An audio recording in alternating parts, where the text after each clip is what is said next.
Quote, how can people be expected to have faith in Trump if he won't release the Epstein files? That post by Elon Musk this afternoon gets at a serious question, prompted by MAGA fans, among others, after the Justice Department asserted in a memo that convicted sex offender and multimillionaire Jeffrey Epstein did not blackmail high-profile clients, was not murdered before he was found dead in his jail cell in 2019, and in fact had no client list.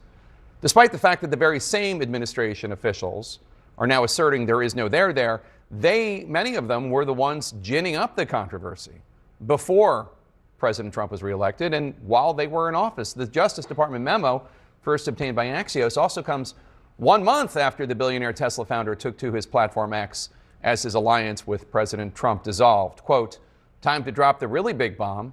Trump is in the Epstein files. That is the real reason why they have not been made public, unquote. Musk deleted that post 2 days later, but the new memo has Musk posting this meme, among others. It's a guy putting on progressively more clown makeup with the text, we will release the Epstein list. We just need more time. The Epstein list is on my desk. There is no Epstein list, with full clown regalia. The desk part refers to a February clip. The list is on my desk. A February clip from Fox that was played of Pam Bondi. Take a listen. The DOJ may be releasing the list of Jeffrey Epstein's clients? Will that really happen? It's sitting on my desk right now to review. That's been a directive by President Trump. But here was Attorney General Bondi earlier today. I was asked a question about the client list, and my response was, it's sitting on my desk to be reviewed, meaning the file along with the JFK, MLK files as well. That's what I meant by that. Trump was asked about the memo today by a New York Post reporter, and he expressed indignation. Are you still talking about Jeffrey Epstein? This guy's been talked about for years. You're asking, we have Texas, we have this, we have all of the things. And are people still talking about this guy, this creep? That is unbelievable. Mr. President, the reason people are talking about this guy is because people serving in the highest levels of your administration have been talking about this guy for years and talking about how the Epstein list needs to be released. Here's then Republican vice presidential nominee J.D. Vance in October 2024. Everybody in politics has a vice that's much worse than alcoholism, is the way that I put it. But we release the list. Seriously, we need to release the Epstein list. That is an important thing. Here's Kash Patel on a podcast just over a year before he became FBI director. Why is the FBI protecting the greatest pederast, the largest scale pederast in human history? Simple, because of who's on that list. Dan Bongino, a former Secret Service agent turned right-wing podcaster, is now the FBI deputy director. Here he is on his show in February. He was named deputy director just a few weeks later. I'm not ever going to let this story go because of what I heard from a source about Bill Clinton on a plane with Jeffrey Epstein. I'm not letting it go, ever. Ever. Bill Clinton's spokesperson released a statement in 2019 saying that the former president, quote, knows nothing about the terrible crimes. We should note the presence of one's name in the files does not mean they were involved in any way in sex trafficking or having sex with any of Epstein's victims. Here's Alina Habba, now interim U.S. attorney for New Jersey. This is her in February. In this case, in Epstein's case, it is incredibly disturbing. We have flight logs, we have information, names that will come out. Is it going to be shocking? I don't see how it's not shocking. I'm shocked that none of that's been released. In February this year, Attorney General Bondi teased the imminent arrival of the Epstein files, and President Trump's eldest son, Don Jr., posted about the news, quote, LFG, an acronym for Let's Effing Go. A week later, the Trump administration invited a slew of conservative MAGA influencers to the White House, purporting to give them a first look at a batch of documents labeled the Epstein files, phase 1, but none of it was a smoking gun. The vast majority of the information had already been made publicly available. CNN's Evan Perez reported in March that Attorney General Bondi directed FBI agents, in some cases, to drop their work on China and Iran and focus on redacting the files before their release. Remember, Trump made part of this his platform. Here he is during the 2024 campaign. Would you declassify the Epstein files? Yeah, I would. All right. I guess I would. I think that less so because, you don't know it. You don't want to affect people's lives if it's phony stuff in there because there's a lot of phony stuff with that whole world.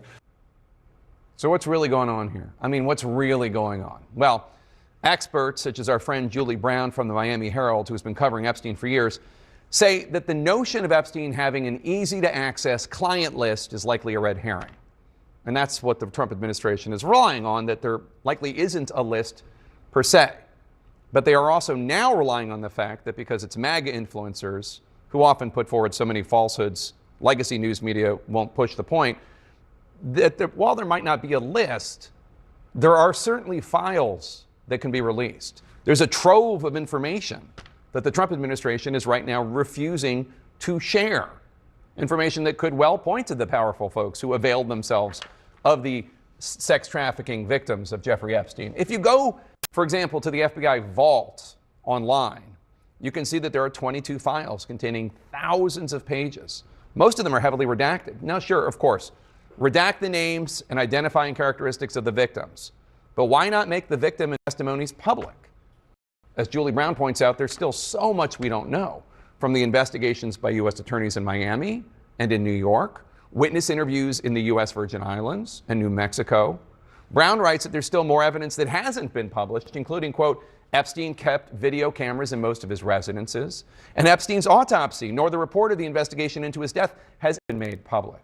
So while there may not be an official client list to be released, as the administration is now saying, there's a lot of extra information that is not being made public, despite Trump's Justice Department basically now saying case closed. This isn't going to go away. And Pam Bondi went on television and said, I have a videotape of kids getting abused. I followed this case closely, and I know a lot of the people involved, as I've told you. Mm-hmm. I had no idea. I didn't know that. Really? Thousands of children got raped? Yeah.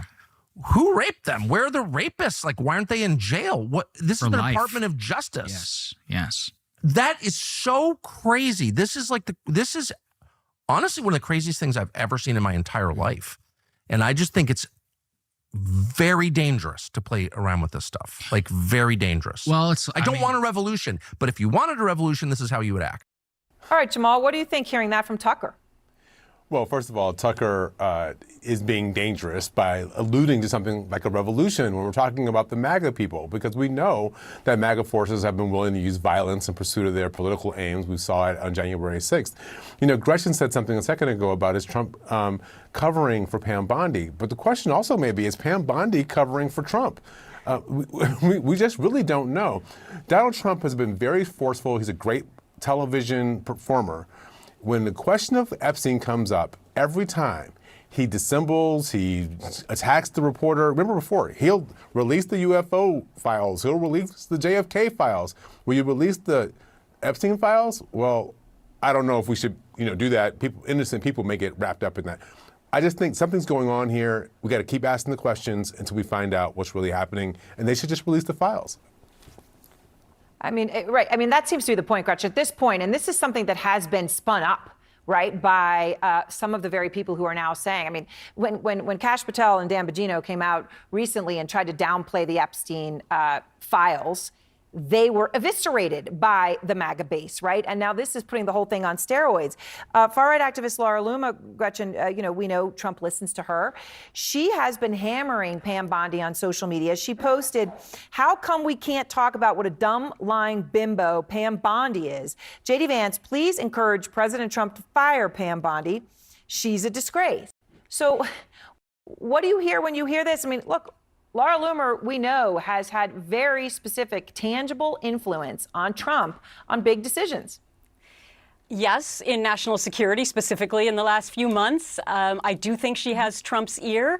So, I guess we'll just have to wait and see. Trump seemed to be protecting Bondi today. But I think one other really important point is in this second administration, we have seen a lot of MAGA supporters of Trump come out and be totally against him on really big issues. And what I think is fascinating is that he can go after people who are in groups, like lawyers, like members of Congress. I'll primary you if you don't agree with me. But with these single influencers, he's not doing that. And I think that raises a huge question about whether or not he has the power to actually silence them. Right. And Jamal, I guess the whole question is there really no there? Or is the question, who is covering up for whom? That is the question. Listen, what is sobering is that Donald Trump, if this were normal times, Donald Trump, he's turned around on Ukraine, and there are people in MAGA who are upset about that. He was in this relationship with Elon Musk, who's now turned on him, who wants to start a party, and so that could maybe peel off people. Now we've got the Epstein files, or all these things that would normally take down a regular politician. Donald Trump seems to be able to survive these things. I mean, he's such a political force, it doesn't really matter. But what does happen is the people around him are the ones who catch the brick. And so the question for Pam Bondi is this going to limit her ability to either be an effective attorney general or to even keep her job as attorney general?